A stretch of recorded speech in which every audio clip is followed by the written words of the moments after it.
आखिर क्या हुआ जब प्रयागराज महाकुंभ यात्रा के दौरान एक साधु को ट्रेन से नीचे उतारा गया।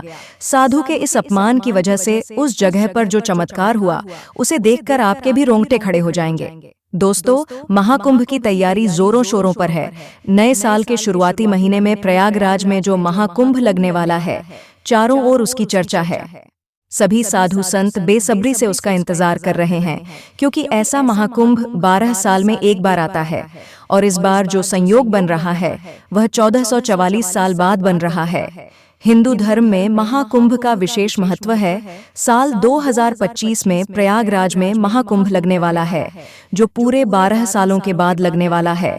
ऐसे में देश के कोने कोने से साधु संतों के साथ साथ श्रद्धालु पहुंच रहे हैं। आपको बता दें कि नए साल में महाकुंभ 13 जनवरी से आरंभ हो रहा है, जो 20 फरवरी को समाप्त हो रहा है। पूरे 45 दिनों तक चलने वाले इस महाकुंभ में ग्रह और नक्षत्रों की स्थिति में काफी बदलाव देखने को मिलने वाला है, जिससे महाकुंभ में स्नान करने से कई गुना अधिक फलों की प्राप्ति हो सकती है। उज्जैन में रहने वाले रामानंद जी महाराज भी प्रयागराज महाकुंभ में जाने के लिए काफी उत्सुक थे। उन्होंने अपनी जिंदगी में कई कुंभ मेले देखे थे। केवल 10 वर्ष की उम्र में उन्होंने अपना घर छोड़ दिया था और भगवान की भक्ति को ही अपना सब कुछ मानकर भिक्षा पाकर अपना जीवन जीते थे।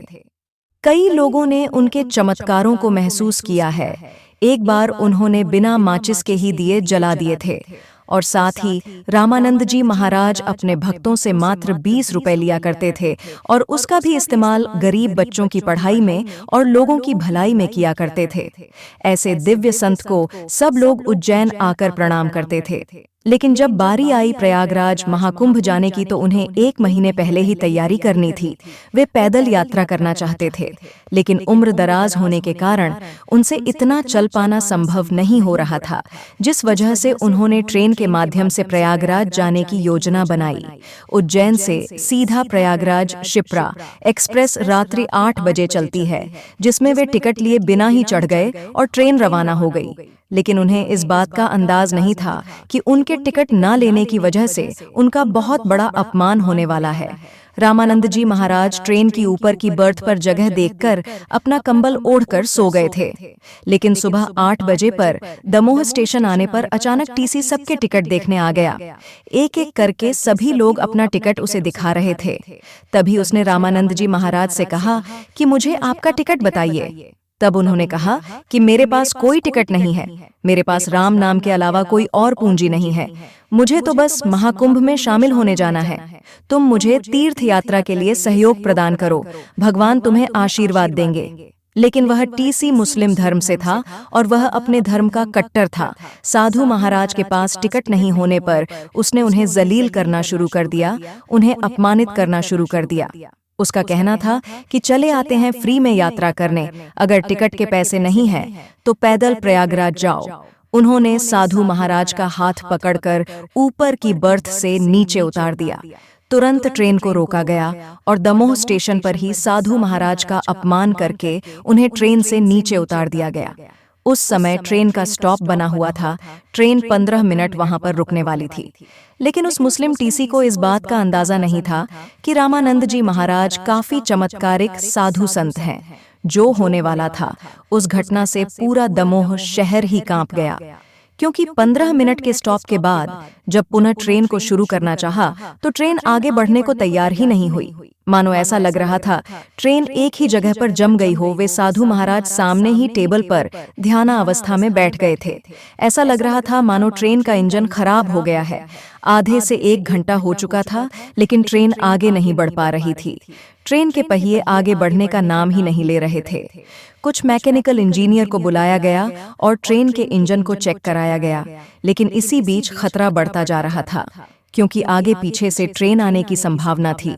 लेकिन किसी तरह व्यवस्था संभाली गई और ट्रेन के इंजन को सही करने का प्रयास किया गया। लेकिन जब इंजीनियरों ने ट्रेन को चेक किया तो पाया कि ट्रेन तो एकदम सही है, लेकिन सवाल यह उठ रहा था, आखिर वह आगे क्यों नहीं बढ़ रही थी। सब लोग बेहद परेशान हो चुके थे, लेकिन किसी को भी ट्रेन के खराब होने का कोई कारण समझ नहीं आ रहा था। रेलवे कर्मियों को लग रहा था शायद इस इंजन में कोई समस्या आ गई है, इसलिए उन्होंने ट्रेन के इंजन को बदलकर दूसरा चालू इंजन लगाना चाहा। लेकिन जैसे ही उस इंजन ने भी काम करना बंद कर दिया, जबकि वह एकदम सही सलामत चलकर यहाँ तक आया था। अब किसी को भी यह समझ नहीं आ रहा था कि यह चमत्कार आखिर कैसे हो रहा है, आखिर ट्रेन आगे क्यों नहीं बढ़ना चाह रही। वह मुस्लिम धर्म का टीसी भी बहुत परेशान हो चुका था, उसके भी समझ नहीं आ रहा था आखिर यह सब क्या हो रहा है। तभी उज्जैन में रहने वाले एक शख्स ने उस टीसी को समझाते हुए कहा कि जिस बाबा को तुमने ट्रेन से उतारा है वह कोई और नहीं बल्कि चमत्कारी रामानंद जी महाराज है, और उन्होंने बचपन से लेकर आज तक कई चमत्कार किए हैं।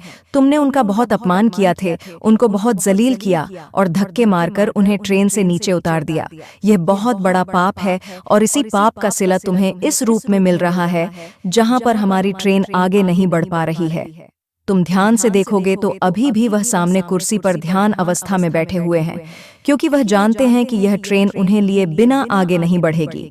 वे चाहते तो यहाँ से जा भी सकते थे, लेकिन वे भविष्य जानते हैं, वे काफी चमत्कारिक बाबा हैं। तुम्हें इस तरह से उनका अपमान नहीं करना चाहिए था।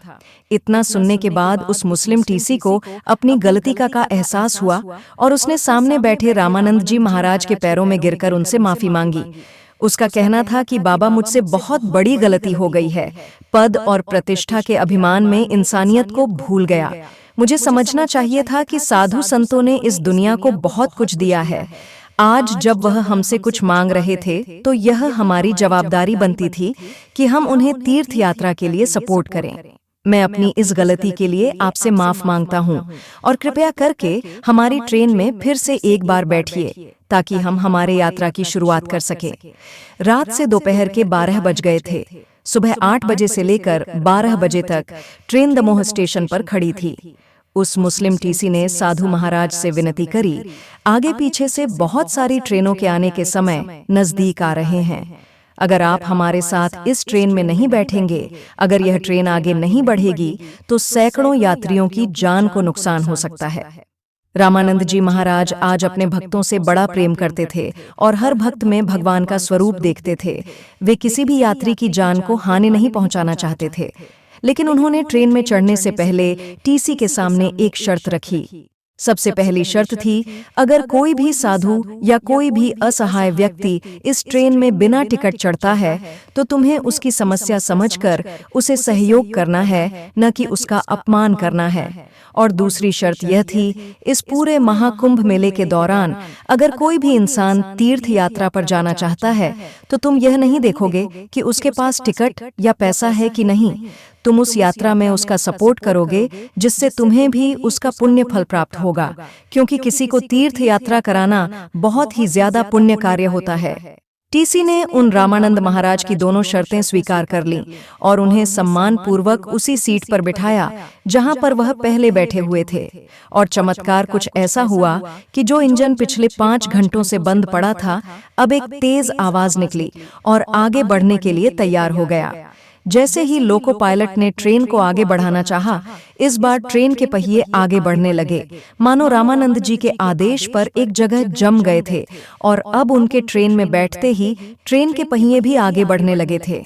ये बहुत बड़ा चमत्कार था जिसे ट्रेन में मौजूद हर एक यात्री ने महसूस किया और सब रामानंद जी महाराज के दास बन गए। शाम को तकरीबन 4:30 बजे ट्रेन प्रयागराज पहुंची, जहां रामानंद जी महाराज के उतरने के पश्चात कई लोग उनसे मिलने आए, उनके इस चमत्कार को महसूस किया, और इस चमत्कारी घटना के बाद से प्रयागराज में जाने के लिए भक्तों की भीड़ और ज्यादा बढ़ गई।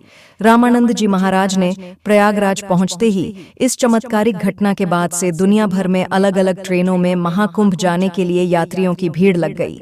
खास तौर पर शिप्रा एक्सप्रेस में जो भी यात्री बिना टिकट के महाकुंभ में जाने के लिए सफर करता था, उसे कोई भी मना नहीं करता था, क्योंकि यह रामानंद जी महाराज की सबसे पहली शर्त थी। तो मेरे साथियों, आपको इस घटना से क्या सीखने को मिला, हमें नीचे कमेंट बॉक्स में बताइएगा। और अगर आप भी महाकुंभ प्रयागराज जाने वाले हैं तो आप अपना अनुभव हमें साझा जरूर कीजिएगा।